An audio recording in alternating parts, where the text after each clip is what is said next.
Hey volunteers, if you're working the haunted house this year, you are definitely going to be spending some time in SCLC 0115. That's one of the classrooms. If you are a paranormal or hazmat team, you are definitely going to get familiar with this room. When visitors come out from the writing center, they're going to be taken essentially into 115. And right now this looks like a regular classroom, but on haunted house night, this is going to function as our quarantine room. The tables will be removed and they'll be in the writing center in the back area, so it's basically going to be a big blank space.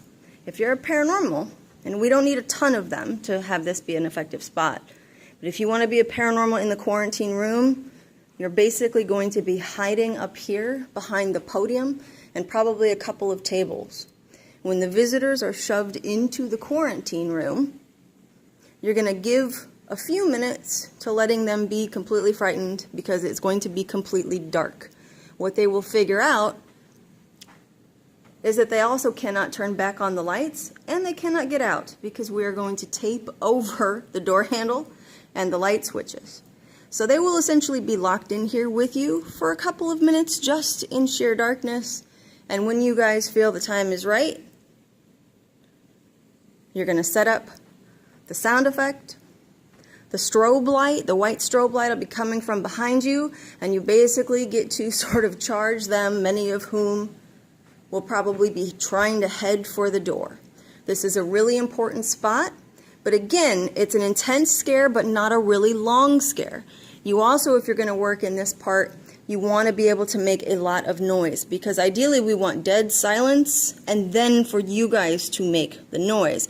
The other cool thing about this part is you can actually have tools, real shovels, anything like that, because what you'll find is that when you pound those on the floor, it makes an incredibly creepy sound. It's a hollow floor. It sounds really awesome. You're going to be working in tandem with the hazmat team. So if you're hazmat, you're also going to be putting the people in this room. So it's got to be pretty well coordinated. But again, this is quarantine. It's a short scare, but it's a great scare, and it's really the last scare in the SCLC building. So it's really important. So I hope some of you guys want to be paranormals in quarantine. It's the first time we're trying something like this, okay? So sign up.